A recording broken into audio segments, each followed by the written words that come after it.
So I live in a rural area not too far, but a good 25 to 30 minutes from the nearest town. With a low crime rate and low population, I was thrilled to get a break from people and move out of the city to a place that offers new experiences and nice scenery. But none of these things are worth having if you are scared for your own life and safety in your own home. A couple of months ago, not long after moving into the home that I still live in, an incident would occur that would cause me many sleepless nights and paranoia-inducing thoughts. It was around 7 p.m. on a Friday. I was relaxing after getting home from work and eating a well-made dinner that took a couple of minutes in the microwave. I was watching the one good channel my receiver picked up. However, it wasn't long before the lights and sound of the television slowly began to fade as I fell asleep. Few minutes into the sleep, I awoke up to the sound of my dog barking at the large window in the living room that looks into the cornfield behind my house. I thought nothing of it as he barked at shadows and anything that might move. His name was Buck. I decided to go lie down in my bedroom as I didn't fall asleep in the living room intentionally. Tired and hazed, I quickly fell asleep once again only to be woken up by Buck's barking, but again brushed it off as he likes to chase shadows and barks more frequently when it's dark out. After getting him to quiet, I tried falling back asleep until I heard the sound of Buck whimpering down the hall in the kitchen. I thought maybe he needed to go out or was hungry. I got up and started walking towards the door, but I quickly stopped due to pure horror. I heard the voice of an older male calling out Buck saying, "Come here, boy," but I didn't hear the jingle of the tags on his collar. Becoming more worried and unaware of whatever was going on in my house, and more importantly who the hell was in my house, I hesitantly decided to peer down the hall into the kitchen, but I wish I hadn't. There was a pool of blood surrounding Buck and a skinny bald guy wearing an oversized torn shirt holding a knife in his hand. He didn't notice me as I backed into the room silently. I opened the window and climbed out. But I had so many questions and so many thoughts, and I was terrified. How did he get in? Why did he kill Buck? What would have happened if I didn't wake up? So many questions went through my head as I headed across the street in the cornfield. I called the cops and watched from across the street while I waited. I was expecting the police to take a while to respond as the station was far away, but lucky for me there were cars in the area.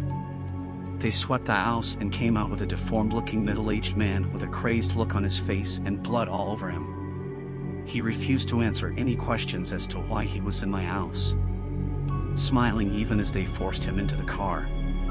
He was eating my dog with his bare hands when the responders entered the house, not stopping even when he was confronted. I still wonder what would have happened if he had seen me, how violently he must have killed Buck, and the lifelessness it takes someone to do something like that. I since then adopted a Rottweiler and obtained my carry license, as well as additional security added to my home. But I will never forget that night. Guys, always keep your doors locked.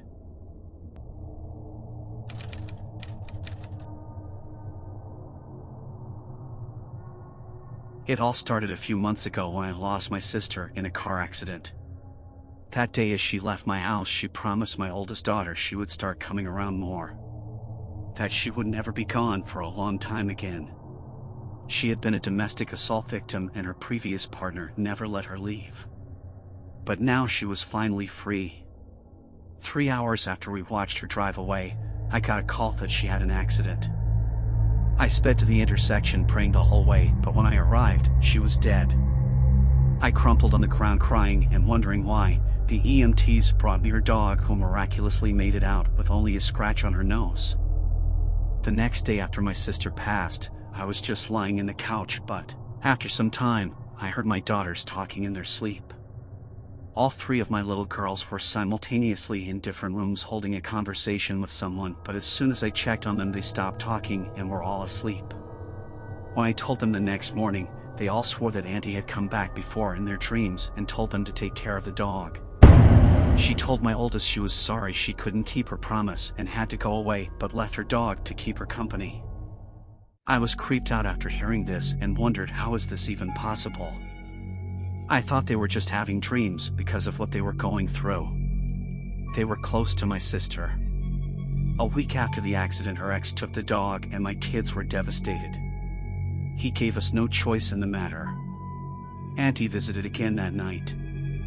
All three of the girls again started talking in different rooms and began talking in their sleep, but when I got upstairs, silence.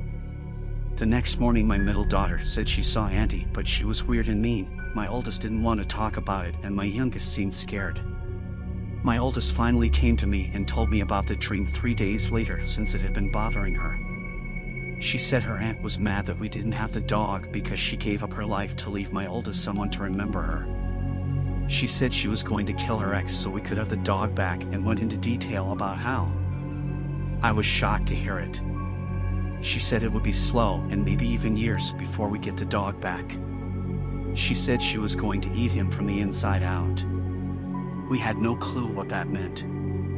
It's been 4 months since the accident and surprisingly her ex just found out he has stomach cancer.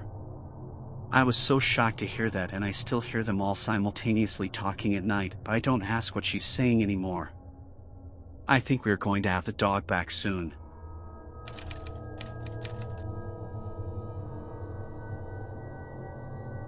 So my wife and I spent years searching for a starter home. Finding the right home can be a difficult process in itself, but there is the added factor of being on an extremely tight budget. That being the case, it was as if someone drew a large circle around most of the communities in our area on a map and said you can't buy there. It was fine. I wanted to live in a rural area anyway. One place in particular caught our interest. It was located in a small village called Wright, in the middle of orchard country. This town consisted of one old church with cemetery, a bar, and a smattering of old houses. It seemed perfect. We looked at the home and thought it would suit our needs nicely. We found that home at a cheap price because there were rumors of that house being haunted. We didn't believe in that type of thing back then. The tenants seemed nice, so we thought the odds were on our side. Fortunately, we had no issues there because we didn't make it that far. The listing agent was quite eccentric and rarely returned calls placed by our agent. To make a long story a bit shorter, we spent 2 months trying to get somewhere with the purchase. Our offer was accepted, but nothing else happened. Every time we spoke with our realtor, she told us she couldn't reach the listing agent, or he was being evasive. Eventually, we had enough and backed out of the deal. At the time we were sad it didn't go through. Plus we found that the house was given to another person. Fast forward roughly a month down the road. We were watching the TV in our duplex one evening when the house we were trying to buy showed up on the screen on fire. We were surprised to see the house on fire. What happened was that the 20-year-old kid living there had shot 3 of his family members to death, then burned the house down. He fled the area and was on the run for a while. We couldn't believe it. People said that it was evil doing and that the boy was possessed. Even the father of that town's church was not positive about that house. Shivers ran down my spine when I thought about the fact that we wanted to live there. It had been 15 years now, but still, whenever I remember that incident I feel a sense of relief because we had nearly bought that place. I still ask myself, was that house really haunted?